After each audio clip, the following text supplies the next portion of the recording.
That's all the music from Holiday Inn. If you didn't hear your favorite song tonight, join us again tomorrow. If it's soft and sweet, we'll play it for you on the Dolly Holiday Show. Good morning and welcome to our FM listeners now joining us. You are listening to radio stations WPTF and WPTF-FM in Raleigh, North Carolina. WPTF operates on a frequency of 680 kilocycles with a power of 50,000 watts. WPTF-FM operates on a frequency of 94.7 megacycles with 100,000 watts effective radiated power. These stations operate by the authority of the Federal Communications Commission and are owned and operated by Durham Life Broadcasting Service, Incorporated. Our studios and offices are in the WPTF building, 410 South Salisbury Street in Raleigh. This is Bill Jackson inviting you to share with us another day in our 48th year of service, and we request your continued comments on our programs. The temperature at Raleigh-Durham, 56 degrees at 5 o'clock. Now the news at 5 with a look at the world and weather, brought to you on this Wednesday morning, May 24th, 1972. Senator George McGovern, who didn't even finish in the money 4 years ago, is leading the Democratic White House contenders. He took two more state primaries yesterday, Oregon and Rhode Island. He outclassed his rivals by more than 2-1 in both contests.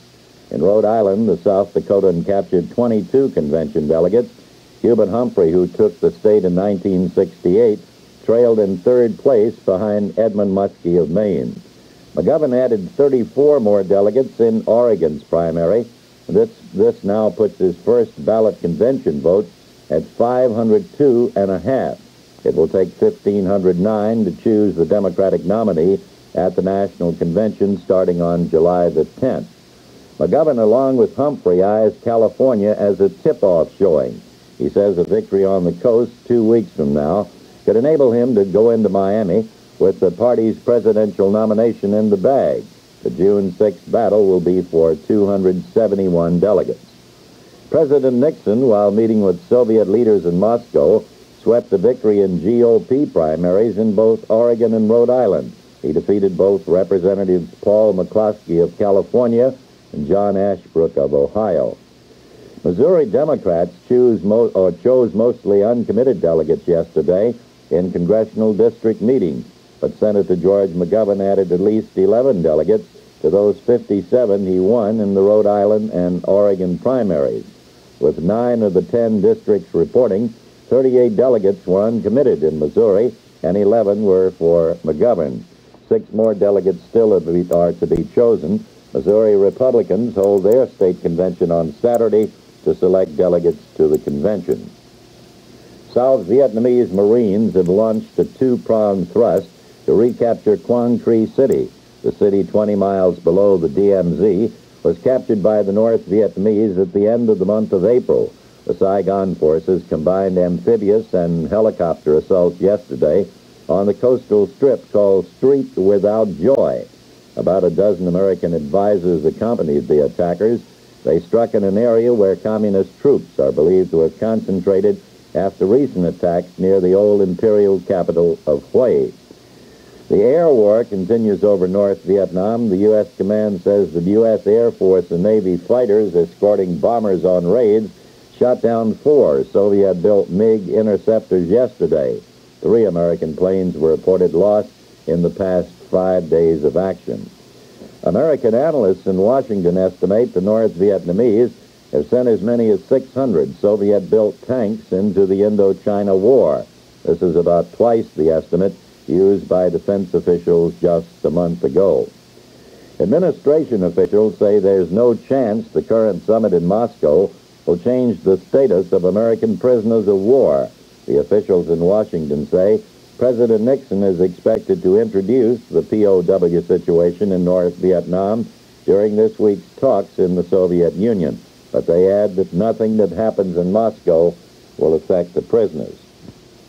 Well, the summit talks between President Nixon and Soviet officials continue today after the president lays a wreath at the tomb of Russia's unknown soldier. Yesterday, the discussions ranged over issues such as arms limitations and the Vietnam War. Nixon and Soviet President Podgorny affixed their signatures to a pact pledging cooperation to combat water and air pollution. Sources in Moscow indicate another agreement, this time on space exploration, is ready for signing. They say it aims at a joint orbital flight in 1975. The atmosphere of the Nixon visit to the Soviet Union remains businesslike but cordial. The Senate votes today on a $21 billion higher education bill. The Senate rejected an attempt yesterday to send the measure back to Senate-House conferees with instructions to accept the House anti-busing provisions. The lopsided vote against the move by Senator Robert Griffin, a Michigan Democrat, indicates the Senate will pass the compromise bill. The House has not yet voted on the bill. In other news of the region, the policy-making body of the North Carolina Medical Society has adopted a resolution favoring so-called walk-in abortions. The House of Delegates voted 121 to 37 in Pinehurst yesterday in favor of such abortions after spirited discussions. The measure, sponsored by the Durham-Orange County Medical Society, approves of abortions if they are performed before the 20th week of pregnancy, upon written consent of the expectant mother and in a licensed hospital by a licensed physician. That proposal is expected to be presented to the 1973 General Assembly. The North Carolina Medical Society also voted to discontinue the use of certain drugs known to be commonly abused. The Society voted not to prescribe amphetamines or methamphetamines, commonly known as Dexies and Bennies, for appetite control. It also urged these two drugs be restricted to the treatment of certain disorders in which their use is essential. Lower milk prices may be on the way soon in North Carolina. The State Milk Commission decided yesterday to revise Fair Trade Order number 11 in a move that will allow increased competition in milk marketing. It will allow each milk distributor to file his own schedule of volume discounts or rebates to large volume customers. North Carolina farmers want their tobacco markets opened earlier. A subcommittee of the Flu-Cured Tobacco Marketing Committee was told yesterday. Farm Bureau Federation spokesman John Sledge said that in the past the Bureau has opposed a federal marketing order to get earlier openings. But he said unless relief is granted, he did not know how much longer the Farm Bureau can continue opposing that order. Two North Carolina areas have been labeled medical poverty pockets. Bladen County and Maxton were among 122 urban and rural areas designated by the Department of Health, Education, and Welfare last night. They will be eligible for low-cost treatment by federally employed doctors, nurses, and dentists. Well, the runoff campaigning continues into the final 10 days today as the candidates for governor, U.S. Senate, Labor Commissioner, and Insurance Commissioner continue to zigzag across the state seeking votes. The two Democratic candidates for governor are zeroing in on eastern North Carolina's vote today. Skipper Bowles has stops planned for New Bern and Little Washington, areas that did not support him strongly in the first primary. Bad weather forced him to cancel appearances in Elizabeth City and Edenton. Bowles is expected to call for campaign spending reform at a news conference in New Bern. Lieutenant Governor Pat Taylor, who ran second to Bowles in the May primary, will begin his day in New Bern this morning. He will hold a call-in question TV program during which viewers will be invited to question Taylor. In the Republican race for governor, Jim Holzhauser says he's trying to prevent an irreparable rift in the party, while his runoff opponent, Jim Gardner, continues to widen the gap.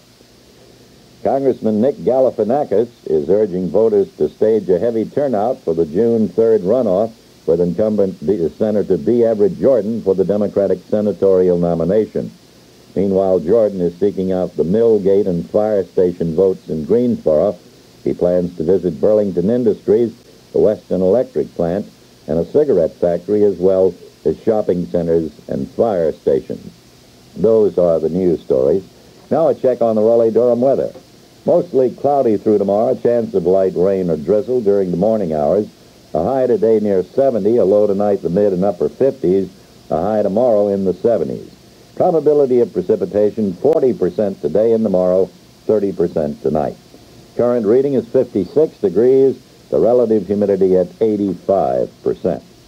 This has been the news at 5 with a look at the world and weather. Headlines in the news to be heard at 5:30, or news details on the hour at 6 o'clock. Time is 9 minutes now after 5 o'clock.